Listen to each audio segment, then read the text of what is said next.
যেখানে কোনো ধরনের লিডারশিপ ছিল না, যেখানে কোনো পরিকল্পনা ছিল না, এত চমৎকার ভাবে যে 24শে জুলাই এই আন্দোলনটাকে চমৎকার ভাবে সফলতার মুখ দেখিয়েছে, এটি সৃষ্টিকর্তা ছাড়া, আল্লাহ ছাড়া আমার কাছে মনে হয় না যে এর পরিকল্পক আর অন্য কেউ ছিল। যারা যারা পাশাপাশি যুদ্ধ করেছে তারা এখন বড় শত্রু হয়ে যাচ্ছে। এই প্রসঙ্গে আরেকটা জানা যে জুলাই পরবর্তী সময়ে বাংলাদেশের রাজনৈতিক কোনো পরিবর্তন আপনি দেখছেন কিনা? যদি দেখে থাকেন তাহলে সবচেয়ে বড় পরিবর্তনটা আসলে কোথায়, আর একই সাথে হতাশার জায়গাটা কোনটা?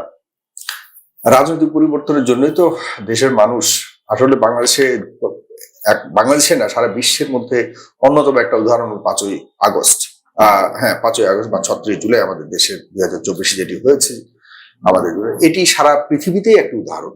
এরকম আন্দোলন, স্বতঃস্ফূর্ত আন্দোলন, সারা দেশের মানুষ দল মত নির্বিশেষে, বাচ্চা, ছেলে, মেয়ে, বউ, মানে বাবা, কেউ বাদ ছিল না। সবাই মানে স্বয়ংক্রিয়ভাবে যখন নামা প্রয়োজন ছিল, ঠিক মনে হয় যেন একটা প্রকৃতি সবাইকে একটা জায়গায় মিলিয়ে দিয়েছে, যেটা গত 15 বছর ধরে সম্ভব ছিল না।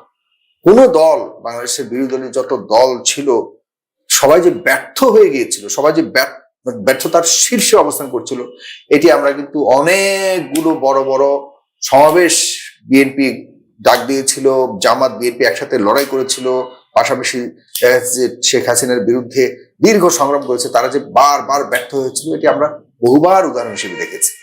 ইনক্লুডিং 28 অক্টোবর যেটি সর্বশেষ ছিল, তখনও ভয়ঙ্কর ভাবে ব্যর্থ হয়েছে এবং বিশাল জনসমাগম হওয়া সত্ত্বেও ঢাকাতে আপনার মনে আছে, এর চেয়েও কম মানুষ নিয়ে আরো মানে চমৎকার ভাবে, যেখানে কোনো ধরনের লিডারশিপ ছিল না, যেখানে কোনো পরিকল্পনা ছিল না, এত চমৎকার ভাবে যে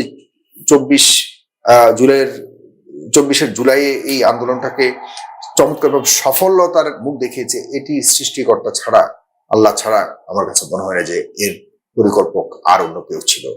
সুতরাং আমি মনে করি যে এরপর যে পরিবর্তনের জন্য মানুষ মাঠে নেমেছিল, মানে যে পরিবর্তনের জন্য যে প্রত্যাশা নিয়ে মাঠে নেমেছিল, সেটির সবকিছু তার শতভাগ মিল মানুষ পায় না, তবে প্রত্যাশার আশপাশেও আছে বলে মনে হচ্ছে না। কারণ যেসব মানুষজন, বিএনপির কথাও যদি বলি, বিএনপিতেই যারা নির্যাতিত, নিগৃহীত, বঞ্চিত ছিল, তারা এখন সামনে নাই। যারা বিএনপির মধ্যেই যারা এই 5ই আগস্টে যুদ্ধ করেছে, জুলাইতে যারা সামনে থেকে যুদ্ধ করেছে, তারা এখন সামনে নাই। এখন সব অপরিচিত মানুষজন সরকার চালাচ্ছে, তারা অনেক ভুল করছে।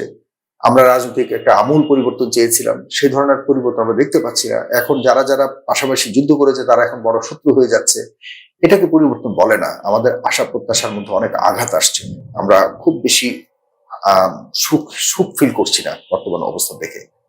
এক তারেক রহমান ভালো করছে, এটা দিয়ে সারা বাংলাদেশ ভালো করছে বলা যাবে।